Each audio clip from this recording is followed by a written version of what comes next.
Sorry, dear, but today I have to work late. I won't be able to go to the dance. Oh, Mike, what a pity. I even bought a new dress, especially for you. Why don't you go? Alone? Well, John and Cheryl are coming. You can ask them to take you. John was a linebacker, so I'm sure he can take care of you. Cheryl is pregnant, so she won't drink. I'm sure John will have a few dances saved for you, and I think there are some single men out there who would love to dance with you. I heard. They will take their neighbors Kim and Beverly with them. These bitches will get all the attention. Nobody wants to dance with an old married lady. Karen, you're not old at all. You are very attractive. Kim and Beverly are single, so there's nothing wrong with them meeting guys and even going to their house. I'm sure you'll find plenty of men who'd love to hug you for a few dances. Are you sure you're okay with this? Be careful and make sure that John and Cheryl are not lost from sight for more than a few minutes. I trust you. Now go have some fun. Okay, darling. I love you. Well, it will certainly be better than staying at home. I called John and he agreed to take me. I had dinner and got ready. Not bad. 35 years old, but still youthful. Black, shoulder-length hair that frames her face and sets off her blue eyes. My new dress really flattered my slender figure, ending just above the knee and showing a little more cleavage than usual. My breasts are small, but still very firm, so I can wear a very thin, barely noticeable bra. I know I can't compete with the 23-year-old twins who will be coming with us. But it's normal. It's just dancing, I told myself, and I'll go home to my husband. Just at that moment, John's car pulled up. 2 bitches. They moved and I sat down. Okay, I knew they didn't bitches. Just young, beautiful, and full of life. I smiled at them. You are dressed to kill. Our table will definitely not lack male attention. Could you leave some for me? They laughed and Beverly said, Karen, you look amazing yourself. Don't worry, today you are one of us. We got to the club and sat down at a table. John, thank you very much for bringing me. I know Mike would never have let me come if you hadn't been looking out for me. The way you look tonight, I'd love to babysit you. John teased. What would you like to drink, lady? We ordered drinks and John went to get them. The orchestra was just getting ready, and 3 men approached our table. The 2, who looked to be in their 20s, began chatting with Beverly and Kim. The 3rd introduced himself to me as Justin. We talked for a bit, and I found him very charming. A little older than me, perhaps, but attractive and very fit. The 2 young men seemed to be competing with each other for the girls' attention. Kim stood up. Guys, we'll be right back. Karen and Beverly, I need to go to the ladies' room. Went? We got up and followed her. We need to do something to organize the boys, Kim said, closing the door to the ladies' room. I only want to dance with Bill. This is fine? That suits me just fine, Beverly said. I think I like Robert, but how can we leave the boys without a choice? It's a pity that we are not identical twins. Then they wouldn't care, Kim laughed. Then she clapped her hands and said, I'll give Bill my panties. I will tell him that he must return them to me. But whether it will be tonight or tomorrow morning depends on how he behaves. She put her hand under her short skirt and pulled off her panties. We all burst out laughing. This could work, Beverly chuckled. She reached under her dress and pulled down her panties. I'll give mine to Robert. What about you, Karen? You don't want Justin to feel left out. Beverly, I'm a married woman, I laughed. I can't do this. In any case, Justin will not agree to this. He knows he won't take me home. Oh, Karen, live a little. Renew your limits. He's unlikely to refuse. Be young today, Karen. Try it. You girls are so bad. I pulled off my panties and put them in my hand. Okay, I'll try. But Kim, your skirt is a little short. Don't do too many spins. It's not that short. And my panties are thongs. They weren't covering much anyway. We all laughed and headed towards the exit. The orchestra started playing and I walked up to Justin. Will you dance this dance with me? It's a great honor for me. When we walked onto the landing, I put my panties in his hand. Don't look. Just put it in your pocket. What is this? These are my panties, I whispered as we started dancing. He raised his eyebrows questioningly. The girls wanted the boys to stop quarreling over who would dance with whom. Therefore, each gave the panties to one. The deal is that they must return them on demand, either tonight or, if they play their cards right, tomorrow morning. Justin laughed. And will I get the same? Unfortunately, no. I'm afraid you drew the short straw. I'm not going to cheat on my husband. John will take me home. If you want, return them and try your luck elsewhere. Karen, I'm older than these children. I don't look for the bill every night. I'm holding a beautiful woman. She is a wonderful dancer with a charming personality. If I can dance with her all evening, I will consider it one of my best dances in a long time. Thank you, Justin. You are very kind, but I still feel sorry for you. There are many more beautiful women here. You can find better. I disagree. I'll tell you what. I usually behave like a real gentleman, but if you feel like you owe it to me to make amends, let me be a little more direct than usual. What are you talking about? Nothing that could be confusing, like maybe I'll hug you a little tighter, like this. And if you're uncomfortable, just tell me, and I'll stop. I'll tell you. Will you stop right now? And I promised my husband that I would never leave John's sight for more than a few minutes. Everything is fine. You are in control. I promise I will never let the word no pass me by. Agreed. Okay, I grinned, hugging him tighter to me. I think it could be fun. We had been dancing quite close to our table, but now he danced with me to the other side of the room. He smiled and asked, "Are these really your panties?" I laughed. "You can check and see." "Okay," he said. He lowered his right hand to my ass and began to slowly caress it. I squeaked quietly. "I don't think that's what I meant." "Maybe not, but my way is better." "Yes, I don't feel any panty lines." He continued to gently stroke my ass and lightly squeezed my buttock. I pressed myself into his hand. "You are very meticulous." "I need to make sure," returning his hand to my back. "And let me tell you, you have a very nice ass. You do not mind?" I felt myself blushing. "I guess I asked for it myself. It was very nice. You have a gentle touch, but please don't. Now, dance to our table. I need a drink." He smiled and squeezed my hand. "Very good."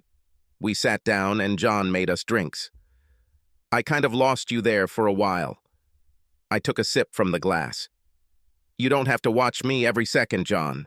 Mike and I agreed that I wouldn't leave your sight for more than a few minutes. I'm safe here, and Justin is a true gentleman." Not today, I thought. As evening came, we became a little bolder. We mostly danced near the table, but moved away every few minutes. During the slow dance, he held me close to him, and I could rub a little against his hardness.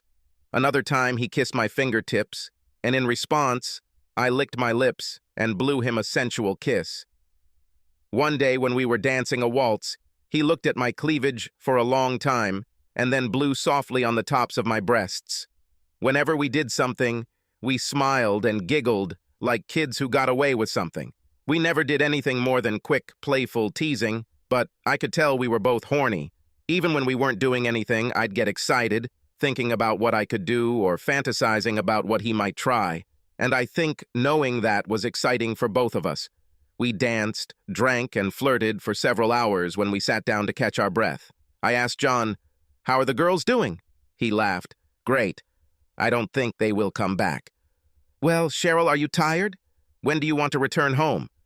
John and I danced several dances. It was fun, but I'm a little tired. Let's say another 15 minutes. Order. "Come on, Justin, let's not waste time." The perfect gentleman and I danced in front of our table, and then a slow dance started, and we danced in the crowd. He pulled me closer to him, then put his hand on my head and dropped it onto his shoulder. I smiled slyly and nuzzled his neck, then kissed him several times and bit him lightly.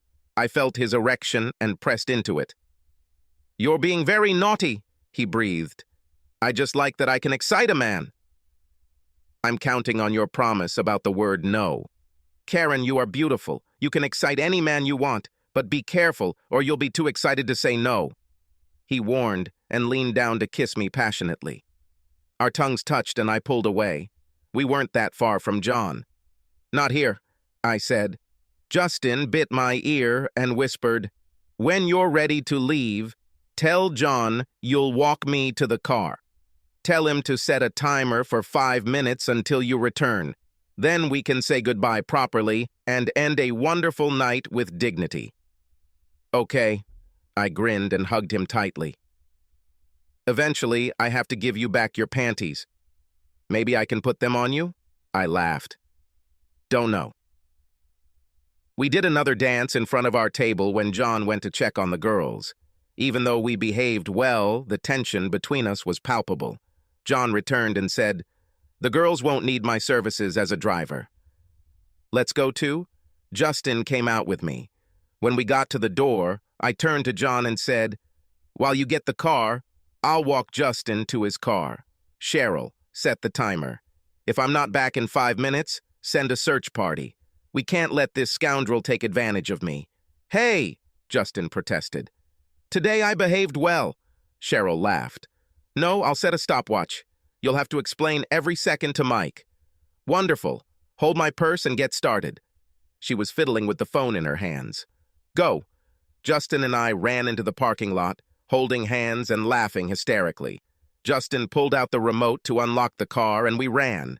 He opened the back door. "I won't get in your car," I said. "Just stay here, outside the door. It will be more private," he said. "Now, how about a kiss?"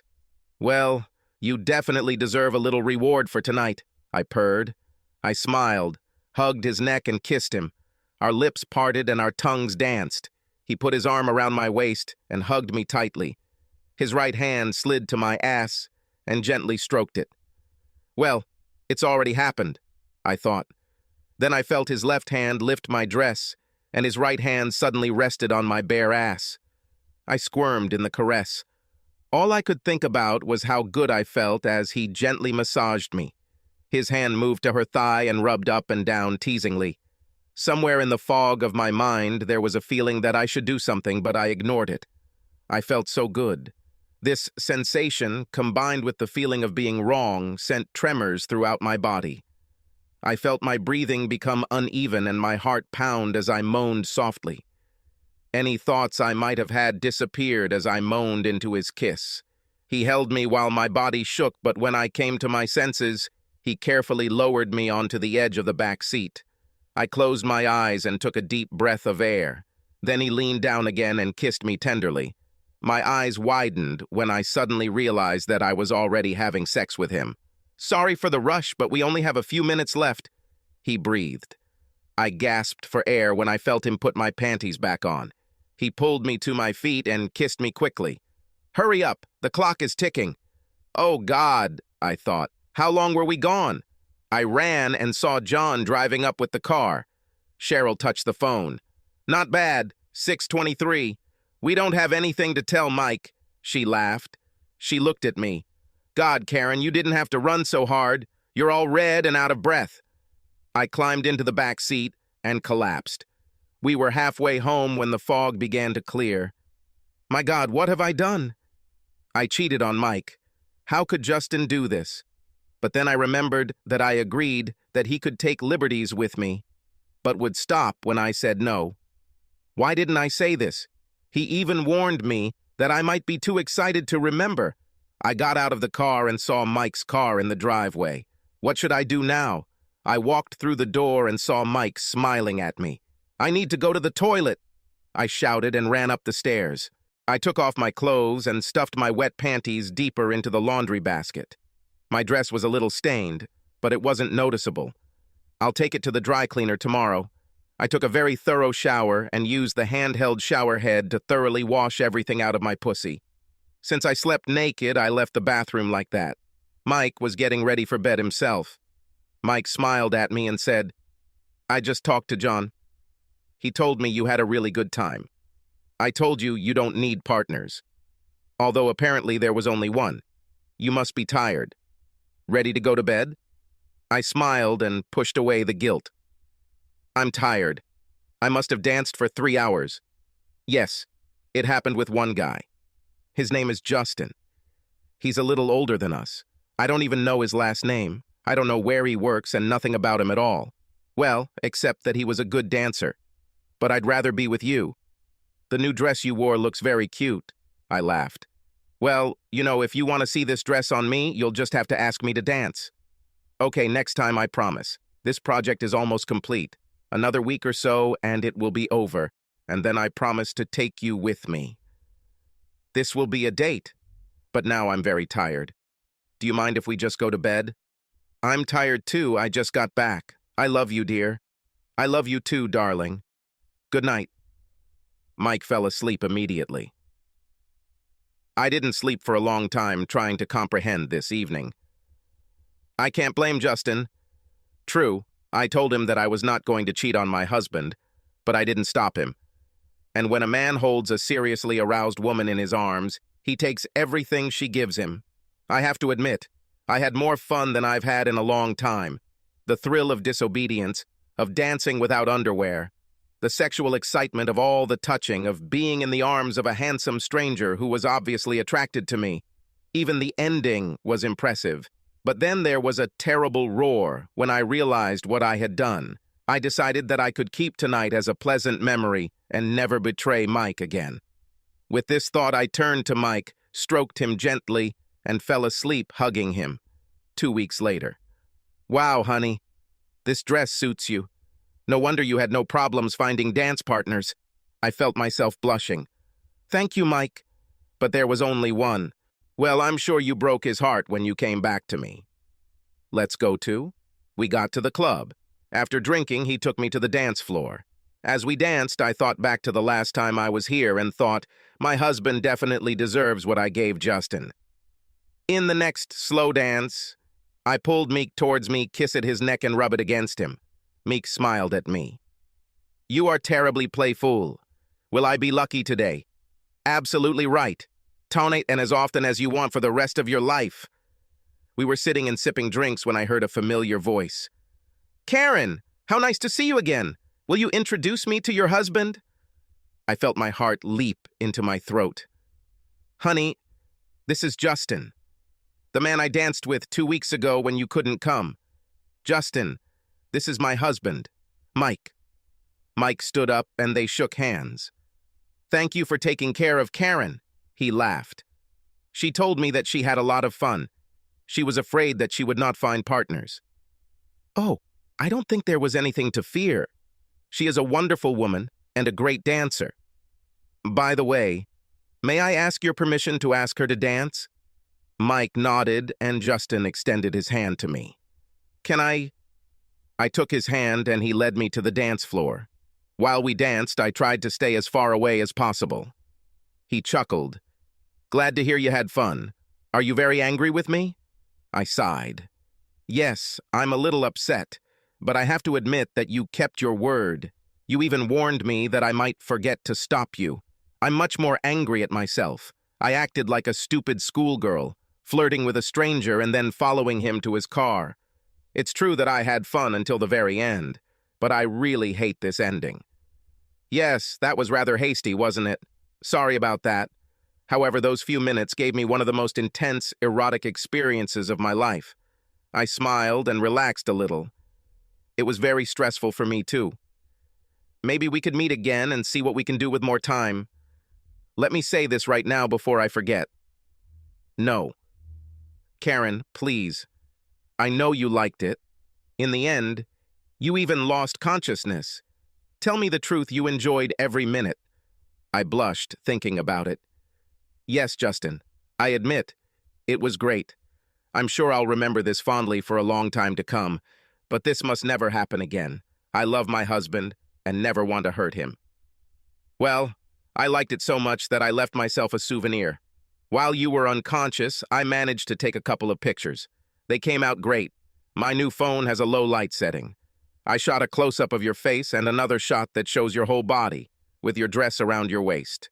I don't think you noticed. You didn't open your eyes until I put your panties on. I became weak and stumbled, but he supported me and we continued our dance. Please, Justin, I sobbed. What are you going to do with them? Why don't you invite me over next week? I can show them to you and we can look at them and discuss it. Just talk? Well, I was hoping we could pick up where we left off. I could give you much better memories, or we could just show Mike the photos right now. My heart sank. Just once and you'll leave? Certainly. We just had so little time before, and sex shouldn't be so rushed. Don't you agree? We need to fix this. He handed me a handkerchief. Here, dry your eyes. We need to go back. Well, what should I do? I had no intention of having sex last time, and I still don't know how I let it get this far. This time I was going to let him use me. Can I trust Justin to keep his word? What would Mike do if he saw the photos? Did I have a choice? Wait, Justin doesn't know where I live. I'll just give him a fake address and try to never see him again. May God help me. Come to my house on Tuesday at 1 o'clock in the afternoon. I know where you live, Karen. I followed John's car and saw where he dropped you off. See you then. He took my hand and led me to our table. He brought my hand to his lips and kissed it tenderly. Here she is, Mike. Good as always. You are a very happy person. Get her on the dance floor before someone else grabs her and you lose her forever. Mike laughed and turned to me. I guess I'll do that. Shall we dance? The next few dances were a blur as my thoughts were far away. My God, he's coming on Tuesday. I have to be there. Otherwise he'll just come in the evening and talk to Mike. I realized that I knew what I had to do. I'll take a big risk, but I really have no choice. Then a slow song started playing, one of our favorites. I pulled Mike close and rested my head on his shoulder as we swayed to the music. When it was over, I kissed him deeply and whispered, I really need to make love to you. Of course, dear. I'll go get the car. No. I'll go with you, I said, and held his hand tightly all the way to the car. When we got home, I dragged him upstairs to the bedroom. Then I started unbuttoning his shirt. You, sir, have too many clothes on. Let me help you with this, I purred, pushing him onto the bed and taking everything off him. Well, now I think I'm wearing too many clothes. Play soft jazz. When the music started, I swayed sensually. Turning my back to him, I slowly unzipped the zipper. Turning around, I picked up the dress and slowly let it go until it fell to the floor. Mike looked completely exhausted. He looked at me and muttered, This is a miracle. Dancing tonight, we were as far apart as an old married couple. I remembered what young love is. That's why I pulled you to me and held you so tightly. I love you, honey. I wanted our lovemaking today to be truly special, just to show you how much, very much, I love you. Now please just hold me. We turned to put our heads back on the pillows, and I turned on my side, facing away. I pulled his hand towards me, squeezed it tightly, and felt his warmth on my back. It took a long time before I was able to fall asleep. Yes, I wanted to make tonight special, because I was afraid that this might be our last time. Hearing the doorbell ring, I winced and took a deep breath. This is it, I thought. Opened the door and let Justin in. Why, Karen, are you wearing a sweater and jeans? Didn't you dress for me? He said. Sorry, I don't know the dress code for blackmail, but before we do anything, I need to see these photos. Of course, my dear. I printed them out. They are copies. As you can see, they're pretty good. Your face is a perfect picture of bliss. I'm sure your husband, Mike, will find them very interesting. I looked at them. They were quite frank. Oh, you bastard! They could ruin my marriage. This is not necessary, but it is completely up to you. Just today, and I'll never see you again?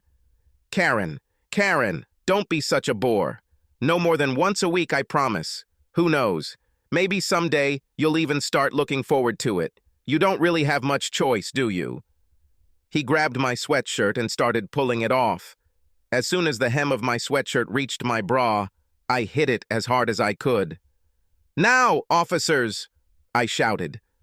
Justin froze as a policeman came through the door and another one emerged from the kitchen, holding handcuffs. Sir, please put your hands behind your back. You are under arrest. You have the right to remain silent." Justin stood there, his face ashen, as the policeman read him his rights. I looked at him angrily and said, "I don't have much choice. I pray that my marriage will survive at least one indiscretion, but he will never survive having me as your sex slave for the rest of my life." As one officer led him away, another turned to me and said, "Ma'am, can you come to the station and give a witness statement?" "Certainly. Could you take me there? I'm too shocked to drive, but I want to get this over with. Have you written everything down?" "Yes, ma'am. I don't think the DA will have a problem with this case. Are you ready to go?" As I headed to the station, I thought that this was actually the easy part. But how will I meet Mike? "Karen, I was just getting ready to go home. Are you okay?" "Not really, honey. Sorry to bother you at work, but on the way home, could you pick me up at the police station?" "Okay, let me think about this. Do I need to post bail for you?" I was so glad that Mike is a thoughtful, serious person. Many husbands would probably go crazy. I hope so tonight. "No, dear. I didn't do anything illegal. I'll explain everything tonight. Just pull up to the entrance. I'll be waiting outside. Give me 10 minutes. I love you. God, I hope this is enough. I love you too." Soon he arrives. I sit down and kiss him. Before he can say anything, I say, "I have a long story to tell that will go better after a drink." "Okay, dear, I see that you are very nervous. You are shaking like a leaf."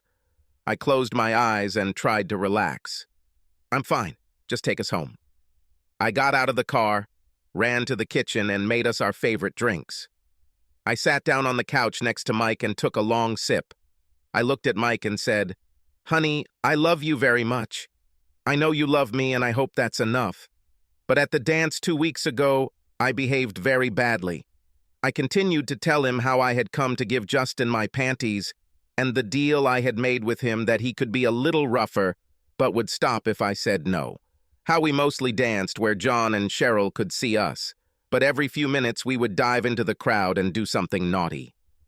"How indecent," Mike interrupted. "One time he squeezed my ass, and another time I could have slammed into him. Or he will quickly peck me on the lips and I will bury my nose in his neck. Something like that. Nothing we did lasted more than a few seconds. Then we giggled like school children who got away with something.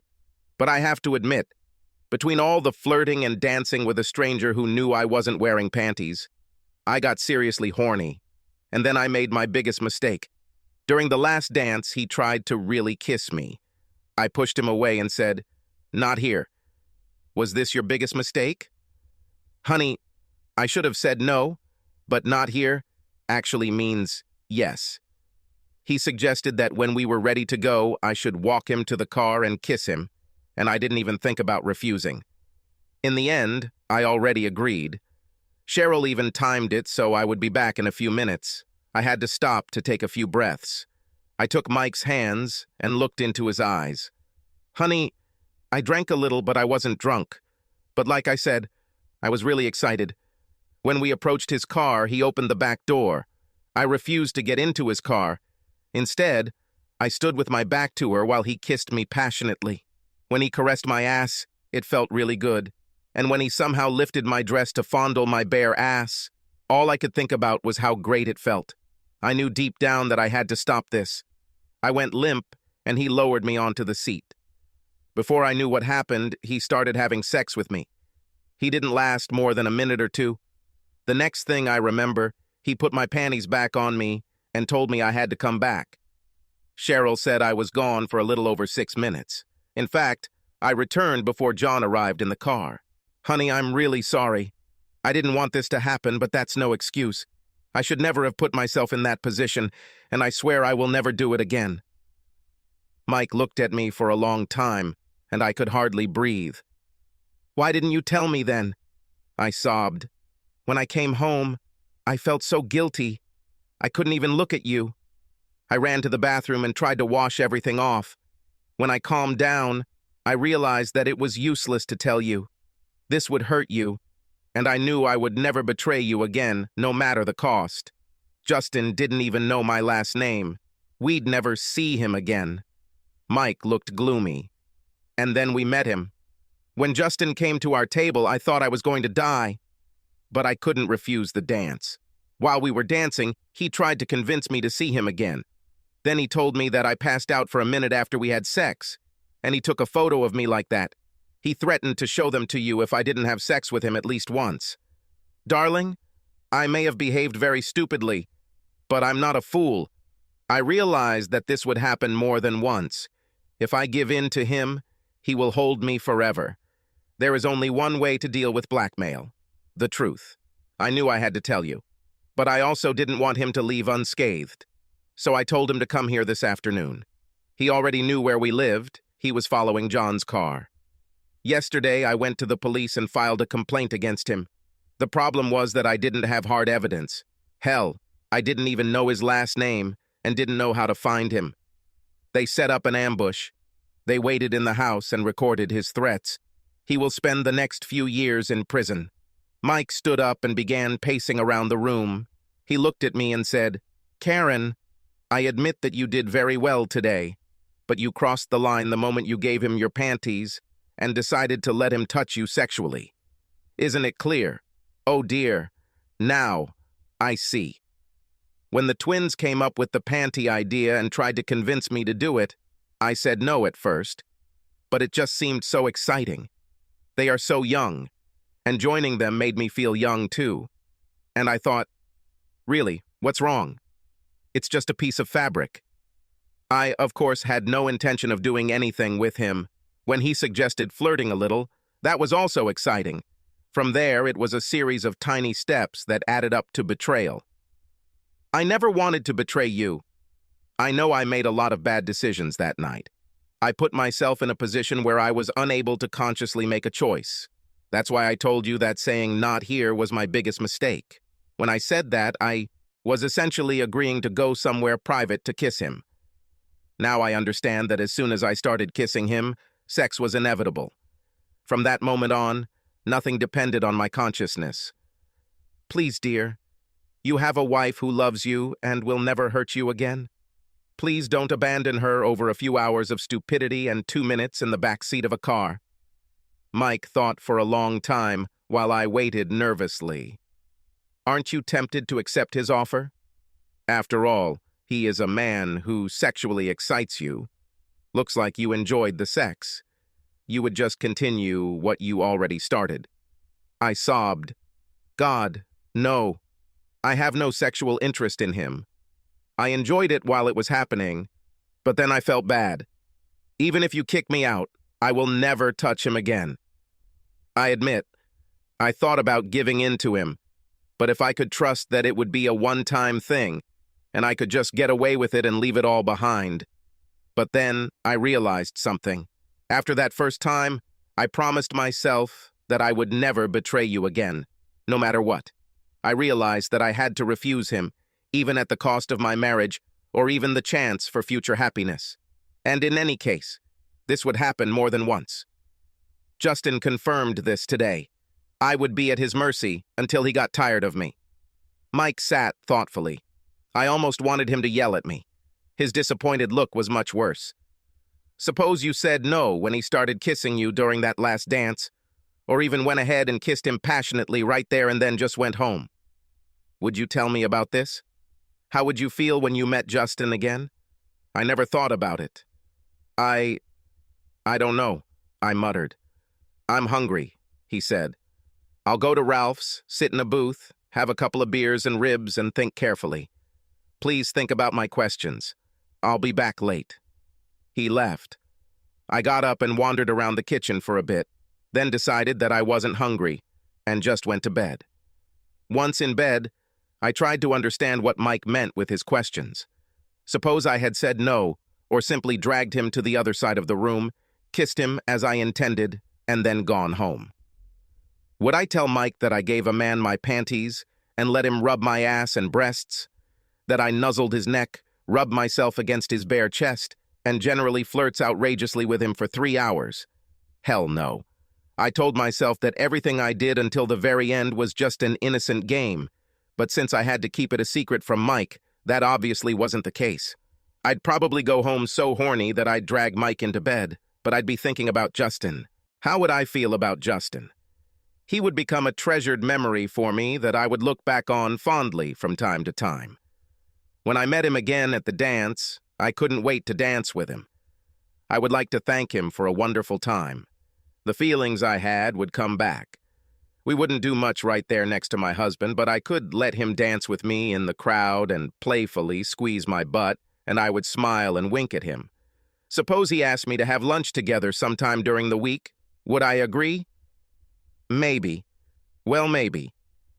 After all, it would be fun, I would be in public, and I knew I could trust him.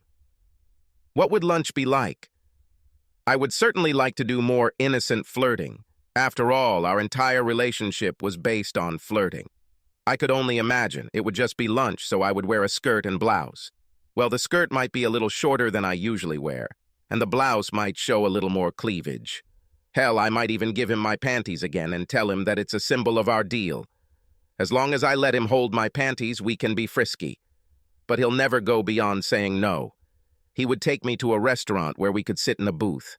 We would order drinks, and while we were waiting for them, he would put his hand on my knee and squeeze it, and maybe slide it up my thigh a few inches. There would be a lot of little touches and smiles as we looked into each other's eyes. As we ate, we both became bolder. I would accidentally lean over so he could look under my blouse, and his hand would slide a little higher up my thigh. When he drove me home, would I have invited him in? Maybe I would tell him it was just so I could kiss him goodbye without the neighbors seeing. Then he wouldn't even have to rush. We shared a long, slow, loving kiss, his hands wandering. If he had said something like, "I've been looking down your blouse all day. You have such beautiful breasts. Please, I have to see them." As he unbuttoned my blouse, I would let him. Very soon I would be naked and take him to the bedroom. Maybe not the first week, but if he was patient and we went out to dinner once a week, it wouldn't take that long. Oh my God. If Justin had been a little more patient the first night, I might have been on my way to having an affair with him. Then I would try to act natural with Mike, all the time dreaming about Justin and looking forward to our next date. I was overcome with guilt. A few hours later, I heard the front door knock and then Mike's footsteps walking up the stairs. I put on my robe and rushed to him. I saw that he was about to enter the guest room. I hugged him and sobbed. "Darling, please don't leave me. I was such a fool. I thought that my only big mistake was the slip of the tongue. But now I realized that everything I did then was a betrayal from the very beginning. I let a man seduce me for 3 hours. Hell, I even helped him seduce me. You were right. The problem was that I encouraged the man and allowed him to excite me sexually. If Justin hadn't pushed me too early, I probably would have started an affair with him. I promise I will never let this happen again. In fact, I will never do anything to anyone that I wouldn't do if you were there. Please give me one more chance." Mike sighed and hugged me, and I sobbed quietly. "Karen, this is exactly what I wanted to hear from you. But you had to figure it out yourself. You regretted having sex, but you dismissed flirting as just fun. I wanted you to see that by allowing Justin to turn you on to this extent, you had destroyed your defenses. That's why he had no problem having sex with you, and wouldn't have any problems later, even if he didn't succeed that night. Actually, I'm surprised that Justin resorted to blackmail. If he spent a couple of dances reminiscing about how much he liked to flirt, he might get you to accept an invitation to dinner. After all, at the time you thought the only mistake was to go somewhere private. You could get even more frisky when no one you knew was watching, and even more so in the semi-privacy of his car as he drove you home. I doubt you could resist inviting him in. I started crying even harder. "Yes, Mike, I already understood that. Please, honey," I begged. "Let's go to bed. I really, really need to feel you today. I'm so scared." "Okay, Karen. Today I won't leave you alone. But I'm not sure about tomorrow." That night, as we lay in bed, I held him tightly, as if he might disappear if I let him go. Justin pleaded not guilty. He decided that I would be too embarrassed to testify in open court and reveal my infidelity. But with Mike's support, I was able to withstand cross-examination and looked him in the eyes, when he was sentenced to 5 years in prison. There was tension between Mike and me for a long time. Over the next few weeks, we had many difficult conversations, and he spent many nights in the guest room. Gradually, I managed to convince him that I understood everything. I promised him that I would never keep secrets from him, and that the best way to do that was to make sure I never had to. He had a lot of anger and pain, but I was patient and loving, and he began to trust me again. When we finally made love, it was so intense. I wish I could say I gave him as good an experience as the last time, but I was too overwhelmed with emotion. I sobbed into his shoulder, and a long time passed before I was able to let him go. I think our marriage is stronger now, but I have one secret from Mike. Every now and then, if Mike is feeling in love and I'm not really in the mood, I think about the night I danced with Justin and the excitement I got from our flirting. And then my thoughts return to sex. There is something primal about a man taking a woman in this way, not through physical force, but through the force of his will and her lust. I remember how I felt giving myself to him without thinking about any consequences, just lost in the moment of passion. And those feelings come back. I feel myself getting aroused. I focus on Mike, and we have great sex every time. Subscribe to our channel so that your second chaff doesn't cheat on you, and go ahead and listen to the next story, because this story is nothing compared to the next one. If you're under 18, don't even think about listening to the next one.